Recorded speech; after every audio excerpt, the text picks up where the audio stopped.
बहुत बहुत धन्यवाद साथियों। सबसे पहले तो आप सबका यहाँ समय निकालकर आने के लिए शुक्रिया। जिस दल को सिर्फ 3.5% वोट मिला है, उसकी प्रेस वार्ता में इतने प्रेस के साथी आए हैं, तो ये दिखाता है कि कुछ तो काम हम लोगों ने सही किया होगा।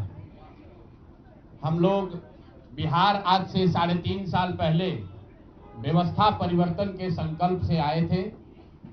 एक ईमानदार प्रयास किया है और उसमें बिल्कुल सफलता नहीं मिली, ये मानने में कोई गुरेज नहीं है। व्यवस्था परिवर्तन के जिस अभियान को लेकर चले थे, व्यवस्था परिवर्तन की बात तो छोड़िए, सत्ता परिवर्तन भी हम लोग नहीं करा सके, लेकिन बिहार की राजनीति को बदलने में जरूर थोड़ी बहुत भूमिका हम लोगों की बनी है। तो हम लोगों से जरूर कुछ गलती हुई होगी, हम लोग के प्रयास में, हम लोग के सोच में, हम लोग के बताने के तरीके में जरूर कुछ गलती रही होगी कि जनता ने हम लोग को नहीं चुना है, जनता ने हम लोग पर वो विश्वास नहीं दिखाया।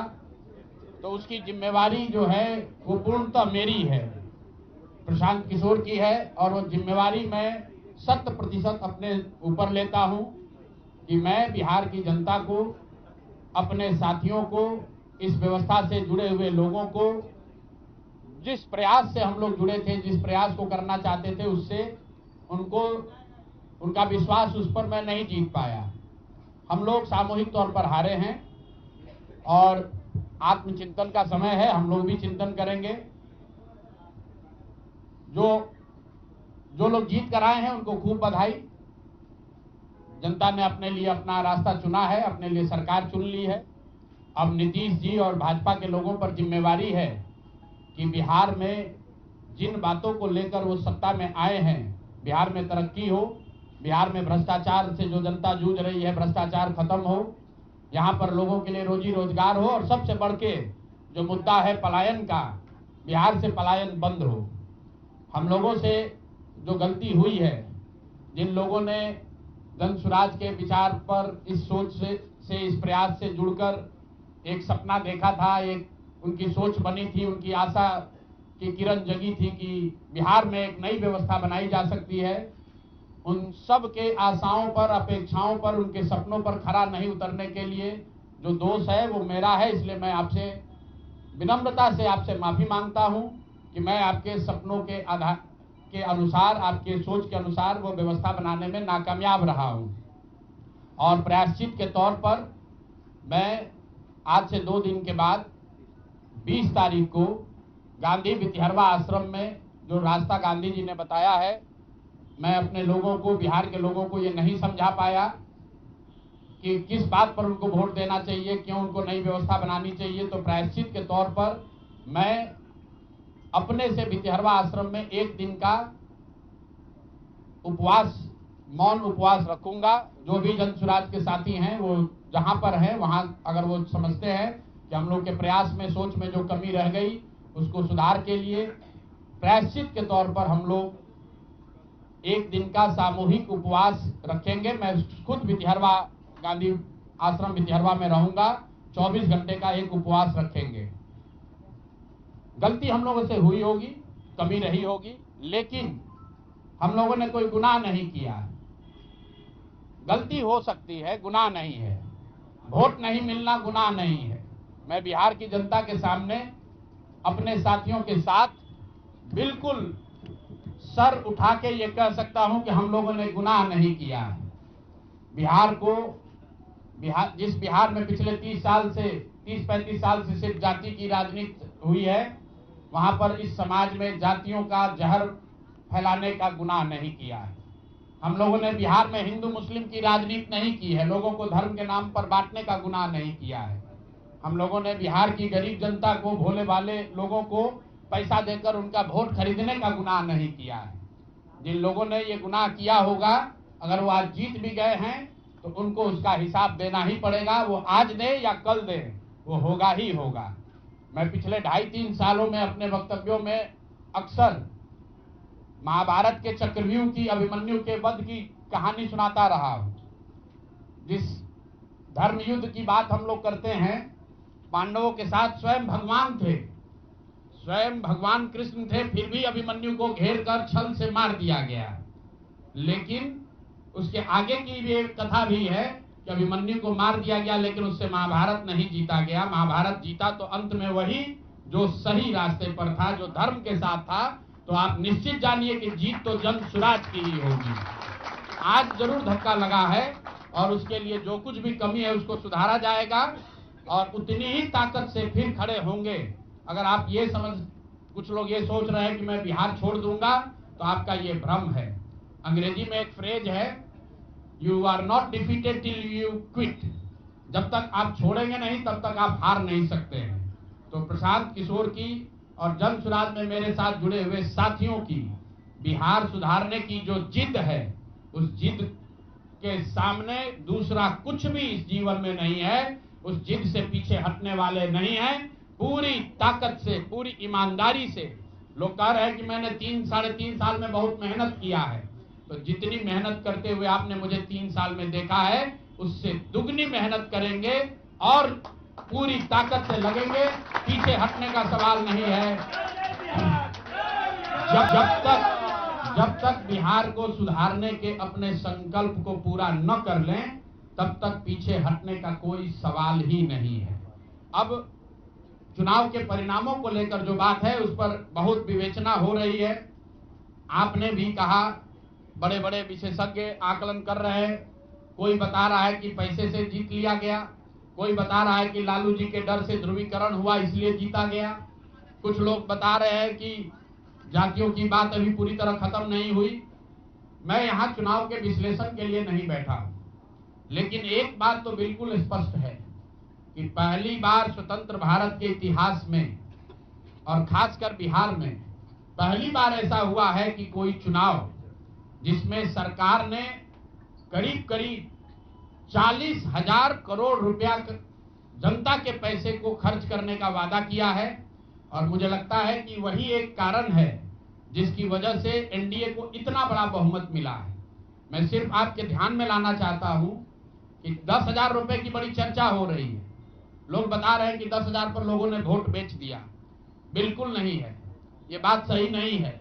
मेरा आज भी ये यकीन है कि 10,000 रुपए के लिए बिहार के लोग अपना वोट, अपना बच्चों का भविष्य नहीं बेचेंगे। अगर 10,000 रुपए को आप जोड़िएगा तो प्रतिदिन 5.5 रुपया हुआ। 5.5 रुपए में कौन अपना वोट बेचेगा? लोगों ने 10,000 रुपए के लिए सिर्फ वोट नहीं बेचा है। आपको देखने, जानने, समझने की जरूरत है। और इस पर यह बहस भी हो रहा है। सत्ता में जो लोग आए हैं वो कह रहे हैं भैया हम तो सरकारी योजना चला रहे थे। जो विपक्ष में है वो कह रहा है हम योजना नहीं चला रहे थे, आप पैसा देके वोट खरीद रहे थे। इसका कोई अंत नहीं है, इस बहस का कोई अंत नहीं है। चुनाव आयोग पर लोग टीका टिप्पणी कर रहे हैं, वो चुनाव आयोग का विषय है। बिहार के बेटा होने के नाते, बिहार के नागरिक होने के नाते मेरा बस एक ही प्रश्न है। हर विधानसभा क्षेत्र में 60 से 62,000 लोगों को कम से कम 10,000 रुपया सीधे तौर पर सरकार ने दिया है। सिर्फ 10,000 रुपया नहीं दिया, ये कहा कि आपको स्वरोजगार के लिए 2 लाख रुपया दिया जाएगा और उसकी पहली किस्त के तौर पर, बयाना के तौर पर 10,000 रुपया उसको दिया गया। और पूरा सरकारी तंत्र लगाया गया लोगों को ये बताने के लिए कि अगर आप एनडीए को वोट देते हैं तो आपको 10,000 रुपए के साथ साथ आने वाले 6 महीनों में 2 लाख रुपए तक की सहायता मिलेगी। इसको करने के लिए पूरा सरकारी तंत्र लगा। जीविका की दीदियों को बैठाया गया। जितने यहाँ पर आशा आंगनवाड़ी सेविकाएं हैं उनकी सैलरी, उनका मानदेय बढ़ाकर उनको जोड़ा गया। लोग कह रहे हैं भैया काडर कहाँ है? मेरे भाई 2 लाख लोगों को, आप ध्यान रखिए, सिर्फ 10,000 रुपए लोगों को नहीं दिया गया है। हर विधानसभा में, मैं बहुत जिम्मेवारी से जो सरकारी आंकड़ा है वही बता रहा हूं, हर विधानसभा में 60 से 62,000 महिलाओं को 10-10,000 रुपया दिया गया है। करीब करीब 1 लाख आंगनवाड़ी सेविका, आशा वर्कर और ममता की से जुड़ी हुई महिलाओं को करीब करीब सरकार ने 10,000 करोड़ रुपया अलग से दिया है। इसके साथ ही विकास मित्र और टोला सेवकों को 25,000 रुपया एक बार में, और जो लोग प्रवासी मजदूर बाहर से आए उनको 5,000 रुपया दिया गया है कपड़ा के नाम पर। तो कुल मिलाकर 29,000 करोड़ रुपया, करीब करीब 29,000 करोड़ रुपया बांटा गया है। 40,000 करोड़ रुपए की योजनाओं की घोषणा की गई है। अब हम यहाँ इसलिए नहीं बैठे हैं ये कहने के लिए कि इसी वजह से हम लोग चुनाव हार गए। मेरा अब सीधा सरकार से एक आग्रह है कि आपने 2 लाख रुपए देने का वादा किया है, जनता ने आपको मत दे दिया, अब आप सत्ता में बैठे हैं, तो कृपा करके जो 1.5 लाख महिलाएं, 1.5 करोड़ महिलाएं हैं जिनको आपने 10,000 रुपया दिया है, उन सभी महिलाओं को अगले 6 महीने में 2 लाख रुपए तक देने की व्यवस्था कीजिए। क्योंकि अगर वो हो जाएगा तो बिहार से बेरोजगारी दूर हो जाएगी, बिहार से पलायन बंद हो जाएगा। और अगर आपने ये नहीं किया तो ये बिल्कुल स्पष्ट हो जाएगा कि आपने ये 10,000 रुपया किसी योजना के तहत नहीं दिया था, सिर्फ और सिर्फ वोट खरीदने के लिए दिया था। तो वोट खरीदने के लिए पैसा दिया गया है कि किसी योजना के तहत पैसा दिया गया है, सरकारी योजना के तहत, इसका प्रमाण इस बात पर है कि आने वाले 6 महीने में सरकार ने स्वरोजगार के नाम पर जो पैसा जारी किया है, उस क्षेत्र में और पैसा और मदद जारी की जाती है या नहीं की जाती है। हम लोग एक भी विधायक न जीते कोई बात नहीं, जन सुराज, और कई लोगों का सवाल है नीतीश कुमार को 25 सीट आने की बात है, तो मैं आपके सामने घोषणा कर रहा हूं कि जो 25 सीट हमने बात कही थी उस पर बिल्कुल कायम है। अगर नीतीश कुमार ने, उनकी सरकार ने ये वोट खरीदा नहीं है, इनको 2-2 लाख रुपए दे दे, मैं बिल्कुल राजनीति से संन्यास ले लूंगा, उसमें कहीं कोई दिक्कत नहीं है, कहीं कोई दिक्कत नहीं। बिहार के 1.5 करोड़ लोगों को 2-2 लाख रुपया नीतीश कुमार दिलवा दे, मैं मान लूंगा कि हमारे आकलन में गलती थी, हमारी गलती थी। और हमारे आकलन की बात छोड़िए, अगर बिहार से बेरोजगारी दूर हो जाए, पलायन बंद हो जाए, 1.5 करोड़ परिवार, टोटल 2.5 करोड़ परिवार में अगर 1.5 करोड़ परिवार की गरीबी दूर हो जाए, तो प्रशांत किशोर को विधायक बनने की, राजनीति करने की कोई जरूरत नहीं है, हम दूसरा काम कर सकते हैं। तो आपका अगर ये सवाल है कि 25 सीट की बात है, बिल्कुल 25 सीट से ज्यादा नीतीश कुमार को ना आना चाहिए था, ना आता। एक ही फैक्टर है, ये पैसा बांटकर जो वोट आपने खरीदा है, खरीदने का आप पर इल्जाम है। तो इसको आप इतने 20 साल से आप मुख्यमंत्री हैं, तो आप इस इल्जाम को धो दीजिए। अगले 6 महीने में 1.5 करोड़ लोगों को, 1.5 करोड़ परिवार को स्वरोजगार की व्यवस्था कर दीजिए। और अगर नहीं कीजिएगा तो हम लोग यहीं पर हैं। मैं आपके सामने एक नंबर जारी कर रहा हूं, मेरा अपना व्यक्तिगत ऑफिस का 91-216, 91-216।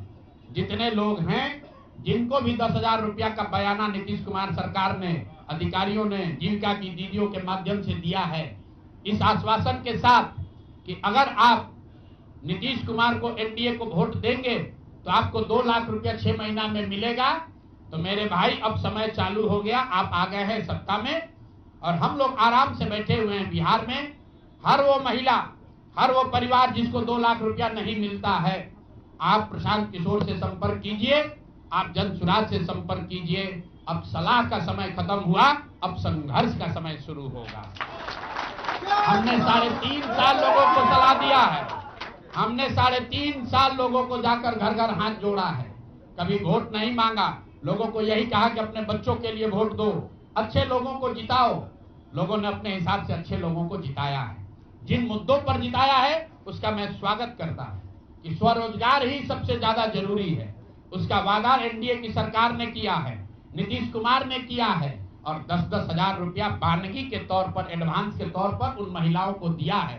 तो अब अगले 6 महीना में उन सभी महिलाओं को, उन सभी परिवारों को नीतीश कुमार की सरकार स्वरोजगार का अवसर दे, उनको 2 लाख रुपए की मदद दे, ताकि वो 1.5 करोड़ परिवार के लोग बेरोजगारी से बाहर निकल सके, गरीबी खत्म कर सके और उनके बच्चे गुजरात में, तमिलनाडु में जाकर मजदूरी न करें।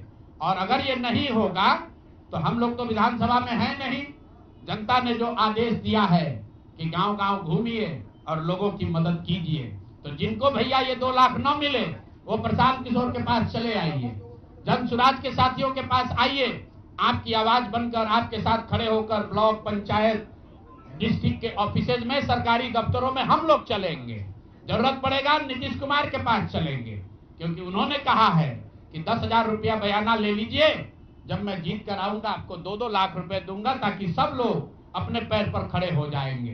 तो जन सुराज के लोग अब ब्लॉक में, और जिन लोगों ने, आपने सुना होगा सहारा में लोगों को कहा गया पैसा डबल हो जाएगा, सहारा के जिन लोगों ने एजेंट बनकर, समाज के कई लोगों ने सहारा में पैसा जमा कराया, सहारा वाले भाग गए तो लोग एजेंट को खोज रहे हैं। तो जो सरकारी अफसर नेतागिरी कर जिन लोगों ने किया है, सरकार की ओर से आश्वासन दिया है कि हम लोग आपको रोजगार देंगे, 2 लाख रुपया देंगे, जो जिन जीविका की दीदियों ने एक एक महिला को जाकर समझाया है, बूथ पर बैठकर वोट दिलवाया है, सिंबल सिखाया है, क्रमांक संख्या बताया है, वो जीविका की दीदियों की जिम्मेवारी है कि जिनको आपने ये काम कराया है, जिनके बच्चों का भविष्य आपने 10,000 रुपया में आपने सौदा कराया है, उनको पैसा मिले। और अगर वो 2 लाख रुपया नहीं मिलेगा तो 6 महीने का समय है, 6 महीने के बाद हर वो व्यक्ति जिसको पैसा नहीं मिले उसके लिए जन सुराज का, प्रशांत किशोर का दरवाजा खुला हुआ है। आप आइए, हम लोग आपकी आवाज बनेंगे, आपके साथ खड़े होंगे। हम लोग विधायक सांसद नहीं है, लेकिन समाज में हमारी ताकत जो आवाज है, आपके आशीर्वाद से वो आवाज आपके साथ जोड़ेंगे और हर हालत में आपको ये 2 लाख रुपया मिले, इसकी लड़ाई को जारी रखेंगे। दूसरी बात जो कह के मैं खत्म करूंगा, चुनाव से पहले सरकार के भ्रष्टाचार को लेकर, भ्रष्टाचारी मंत्रियों को लेकर इसी जगह पर हम लोगों ने कई प्रेस कॉन्फ्रेंस किए हैं। नीतीश कुमार को कभी व्यक्तिगत तौर पर बेईमान नहीं बताया गया है, भ्रष्ट नहीं बताया गया है, लेकिन हम लोगों का ये मानना था कि नीतीश जी का स्वास्थ्य अच्छा नहीं है, अगल बगल के लोग लूट रहे हैं, चला रहे हैं। अभी परिणाम आए हैं, नीतीश जी को देखकर लग रहा है कि नीतीश जी बिल्कुल स्वस्थ दिख रहे हैं। तो अब मेरी उनसे अपेक्षा है कि 2 दिन के बाद अभी मंत्रिमंडल बनने वाला है। कल प्रधानमंत्री जी ने भी कहा है कि बहुत बड़ी जिम्मेवारी है, हम लोग इलेक्शन मोड में नहीं, इमोशनल मोड में हैं। तो उसी इमोशनल मोड में मेरी आपसे अपेक्षा है कि भारतीय जनता पार्टी की लीडरशिप और नीतीश कुमार एक ऐसा स्वच्छ मंत्रिमंडल बनाएं जिसमें कोई दागी मंत्री न हो, कोई भ्रष्टाचारी न हो। जनता ने आपको सरकार बनाने का मैंडेट दिया है, भ्रष्टाचार करने का, भ्रष्टाचारियों को सरकार में शामिल करने का मैंडेट नहीं दिया है, भ्रष्टाचार करने का मैंडेट नहीं दिया है, लूटने का मैंडेट नहीं दिया है। तो मैंडेट, बिल्कुल मैंडेट का सम्मान है। जनता लोकतंत्र है, जनता मालिक है, जनता ने जिनको सत्ता में बैठाया है वो सत्ता में बैठे, लेकिन सत्ता में बैठकर लूटने का मैंडेट जनता ने नहीं दिया है। तो मेरी अपेक्षा है कि नीतीश जी, माननीय प्रधानमंत्री मोदी जी, अमित शाह जी, जिन्होंने बिहार की जनता को ये बताया है कि हम आपका विकास करेंगे, आपके बच्चे अब गुजरात नहीं जाएंगे मजदूरी करने, तो भाई अब आपकी जिम्मेवारी है ऐसा मंत्रिमंडल बनाइए ताकि बिहार के लोगों का पलायन बंद हो, यहाँ से बेरोजगारी खत्म हो, और जो पिछले 5 साल से लोग भ्रष्टाचार से जूझ रहे हैं वो आगे भ्रष्टाचार न हो। मेरी बात यहाँ खत्म हुई। अब आपके जो सवाल हैं वो आप सवाल कर सकते हैं। बहुत बहुत धन्यवाद।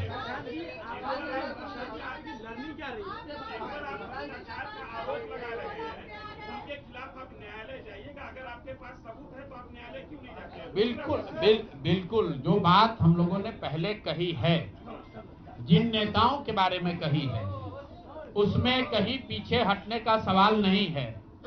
मैंने आपको कहा था कि प्रेस के जरिए उसको बताया गया, ये अपेक्षा की गई कि सरकार के जो मुखिया हैं उस पर एक्शन लेंगे, उन्होंने एक्शन नहीं लिया। दूसरा, जनता की अदालत में गए, जनता ने भी उन्हीं नेताओं को फिर से जिताकर भेज दिया। कई लोग जिन पर इसी जगह पर मैंने आरोप लगाया है, जिनके आरोपों की बात कही गई है, उनको जनता ने भारी मत से जिताकर भेजा है। तो भाई अब जिम्मेवारी है सरकार के मुखिया के तौर पर नीतीश कुमार जी ये तय करें कि वो लोग सरकार के हिस्सा होंगे कि नहीं होंगे। अगर होते हैं तो निश्चित तौर पर जनता के बीच में भी उनके खिलाफ जाएंगे और जहां जरूरत पड़ेगी कोर्ट में भी जाएंगे। 70,000 के सीएजी के मामले में जो सीएजी ने 70,000 रुपए के अनअकाउंटेड मनी की बात कही है, उस पर ऑलरेडी जन सुराज हाईकोर्ट में रीट हम लोगों ने फाइल किया हुआ है।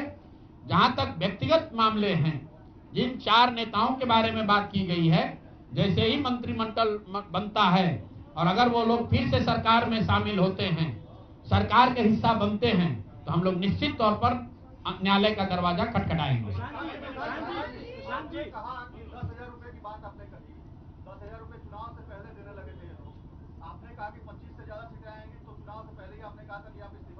जी, बिल्कुल ठीक बात है कि आपने कहा, हम पहली बात तो आप लोग कह रहे राजनीति से हम किस पद पे है कि इस्तीफा दे दें? हाँ ना, सुन रहे हैं, आ रहे हैं, किस पद पर है कि इस्तीफा दे दें? आप एक मिनट, आपने सवाल, एक मिनट रुकिए, आपने सवाल किया है, जायज बात है। आपने कहा था कि 25 से ज्यादा आएगा तो आप संन्यास ले लेंगे। तो भैया किस पद पर हैं जिससे मैं इस्तीफा दे दूं? अगर किसी पद पर हैं, ये तो नहीं कहा था कि बिहार छोड़कर चले जाएंगे, बिहार में रहेंगे और राजनीति नहीं, बिल्कुल बिल्कुल, अरे भाई, हाँ बिल्कुल, एक मिनट, बिल्कुल राजनीति छोड़ देंगे, राजनीति छोड़े हुए हैं, हम तो राजनीति करते ही नहीं हैं। लेकिन ये नहीं कहा है ना कि बिहार के लोगों की बात कहना छोड़ देंगे, ये तो नहीं कहा है, हाँ। नहीं, आपने, ऐसा है, हमने कहा कि अगर 25 से ज्यादा सीट आएगा तो राजनीति छोड़ देंगे, बिल्कुल बात पर कायम है। लेकिन ये तो नहीं कहा कि ये 30,000 करोड़ रुपया में वोट खरीदेंगे। अब आप कह रहे नहीं, वोट उन्होंने नहीं खरीदा है, तो हमने कहा अगर नहीं खरीदा है तो 2 लाख रुपया दे दीजिए, हम बिल्कुल छोड़ देंगे। एक मिनट रुकिए, अरे सुन तो लो, सरकार क्या विज्ञप्ति पढ़ लो जिस पर सरकार ने, हाँ बिल्कुल, नहीं, ऐसा है, बिल्कुल हम भी सभी की बात नहीं कर रहे हैं। सरकार ने 1.5 करोड़ लोगों को 10-10 हजार रुपया दिया है और पूरे देश में इस बात पर बहस छिड़ी हुई है कि क्या ये 10,000 रुपया वन टाइम देकर वोट खरीदा गया है कि किसी सरकारी योजना के तहत इस पैसा को दिया गया है। मैं ये कह रहा हूं कि मैं बिल्कुल ये मानने को तैयार हूं कि सरकार का ये एकाधिकार है, वो चाहे योजना शुरू कर सकती है। अंतिम साल में, अंतिम महीने में ही किया, उसमें कोई दिक्कत नहीं है, हम उस बात पर नहीं पढ़ रहे हैं। इलेक्शन कमीशन ने चुनाव के दौरान ये पैसा बांटने दिया, ये उनकी गलती है, उस पर भी हम टीका टिप्पणी नहीं कर रहे हैं। हम तो ये कह रहे हैं कि जिस योजना के तहत आप जीत कर आए हैं उस योजना को लागू कर दीजिए। हम लोग को बिहार में रहने की भी जरूरत नहीं है, बिहार ही छोड़ देंगे, राजनीति की क्या बात कर रहे हैं?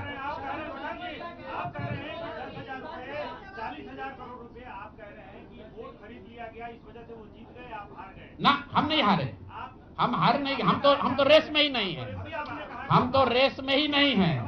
हम आपको ये बता रहे हैं कि जो बात नीतीश कुमार के जीतने की है, जीत और हार के बीच में एक ही बात है कि क्या नीतीश कुमार जी ने, उनकी सरकार ने ये हर विधानसभा में 60,000 वोट 10,000 रुपया देकर खरीदा है कि नहीं खरीदा है, इस पर बात है। और मैं ये एक मिनट रुकिए, चुनाव से पहले ही कहा है और चुनाव के पहले ही की बात हो रही है। और अरे आप क्या चाहते हैं कि हम कह दें कि हम राजनीति से संन्यास ले रहे हैं इसलिए आप आए हैं? मेरे भाई, अगर ऐसा है, हमने आपको, आप भाई, आप लोग जितने लोग आए हैं, हमने बिल्कुल स्पष्ट आपको कहा कि नीतीश कुमार ने प्राइमा फेसी जो दिख रहा है कि सरकार ने 10,000 रुपया देकर वोट खरीदा है, लेकिन मेरे पास उसका कोई प्रमाण तो है नहीं। सरकार का नहीं है तो सरकारी योजना के तहत दिए है। योजना की जो गजट ऑर्डर है